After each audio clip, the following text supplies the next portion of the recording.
It happened again last night. You were almost asleep. The room was dark. Your body was finally relaxing. And then, completely without warning, your brain served it up. That comment you made 4 years ago, the time you called your teacher Mom, the message you sent to the completely wrong person. Nobody else is thinking about it. Some of them probably do not even remember it, but your body reacts as if it is happening right now. Your face gets hot. Your stomach tightens. You pull the blanket over your head and think, why did I do that?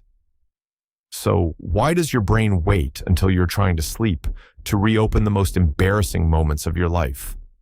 The answer has less to do with weakness and more to do with the way your brain handles emotion, social danger, and identity. During the day, your mind is crowded. You are answering messages, watching videos, talking to people, studying, working, eating, moving, and reacting to whatever is in front of you. All of that activity gives your attention somewhere else to go. At night, the noise disappears. There is less stimulation, less distraction, and less distance between you and whatever has been sitting quietly in the background.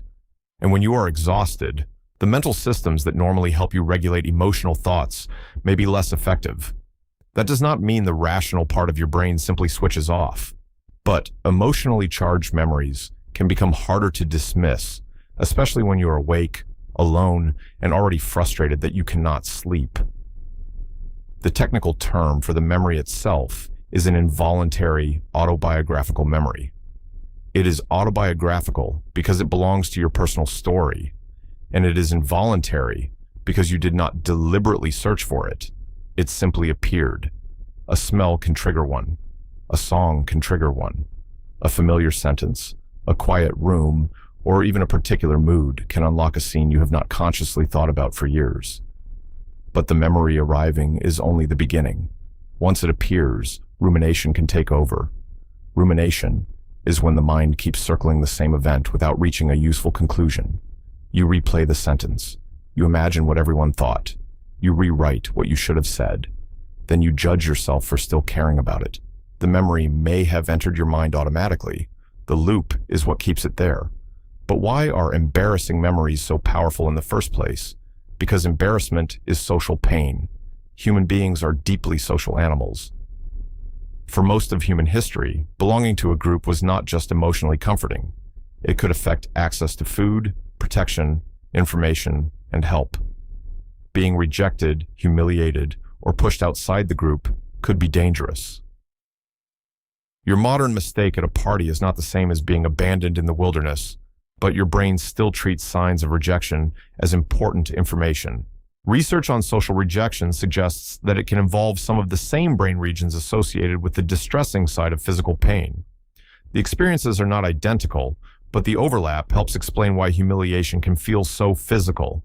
Your chest tightens, your stomach drops, your face burns. Your body reacts before you have time to explain that the event ended years ago. From your brain's perspective, embarrassment contains a lesson. Something happened that may have changed how other people see us. Remember it, so we do not repeat it. That system can be useful. If you interrupt someone and notice that it makes them uncomfortable, remembering the moment may help you become a better listener. If you make a joke that hurts someone, the discomfort can push you to behave differently next time. The problem is that the brain does not always know when the lesson has already been learned. It can keep reopening the file long after it stopped being useful. And there is another reason these memories hurt so much. They threaten your identity. An embarrassing memory is rarely just, I made a mistake.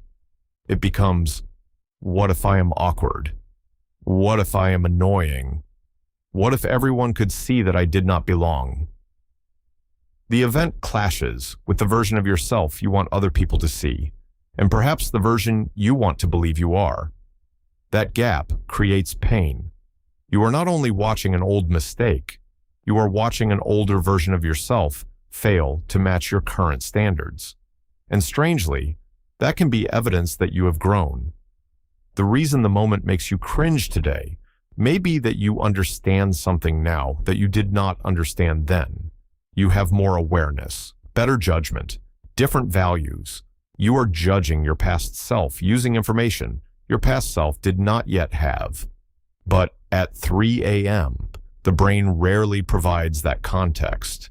It shows you the worst 5 seconds and removes everything around them. It does not show your age, your stress, your intentions, or what you learned afterward.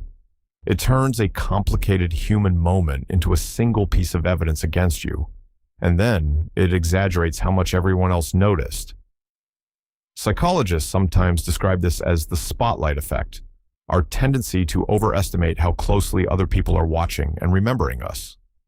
Your embarrassing moment feels enormous because you experienced it from inside your own body, but everyone else was experiencing the event from inside theirs. They were thinking about their appearance, their words, their mistakes, and whether you were judging them. The memory may be central in your story while barely appearing in theirs. So, what can you actually do when the replay begins? First, name what is happening. Instead of saying, "I cannot believe I am like this," try, "This is an involuntary memory, and now my mind is starting to ruminate." Naming the process creates a small amount of distance. The memory is something your mind is producing. It is not a final verdict about who you are. Second, separate the event from your identity. You did something awkward. That does not mean you are an awkward person forever. You said the wrong thing. That does not mean everything you say is wrong. A moment is evidence that something happened, not proof of your entire character. Third, try distanced self-talk. Psychologist Ethan Kross has studied what happens when people speak to themselves using their own name or the word you instead of only using I. So rather than thinking, "Why did I do that? What is wrong with me?" Try, "You were nervous. You made a mistake." A friend who did the same thing.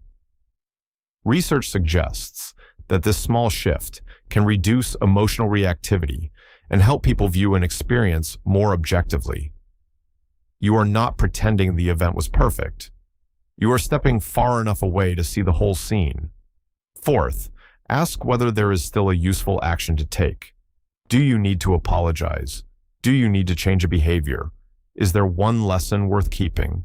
If the answer is yes, choose the action. If the answer is no, if the event is finished, nobody was seriously harmed, and the lesson has already been learned, then the replay is no longer problem solving. It is repetition. You do not have to solve your entire personality in the middle of the night. You can write one sentence about the thought, remind yourself that tired brains make emotional problems feel larger, and return to it in daylight if it still matters, because almost everything feels more permanent at 3 a.m. By morning, the memory usually has not changed, but your relationship to it has. The brain at 3 a.m. is doing ancient work in a modern world. It is scanning for danger, reviewing social mistakes, protecting your place in the group, trying to keep your identity intact. But protection can become punishment when the alarm keeps ringing after the danger is gone. So the next time you are lying in the dark and your brain serves up something you wish you could take back, remember what is actually happening. Your mind is not presenting an objective documentary. It is showing you an emotionally edited clip. You can notice it, you can learn from it, and you can refuse to confuse one painful moment with your entire identity. You are not weak because the memory returned. You are not broken because you still feel it. Sometimes the embarrassment means you were present. The cringe means you cared. And the fact that you see the moment differently now may mean you are no longer the person who made it. Your brain may be trying to keep you alive inside your own story, but you are still the one who gets to decide what the story means. And if you've ever wondered why you can't stop checking your phone, why your brain keeps pulling you back to that screen even when you're exhausted, that's a different ancient system doing the exact same thing. We already covered that one. It's right here on the channel, even at 3 in the morning, even when you really just want to sleep.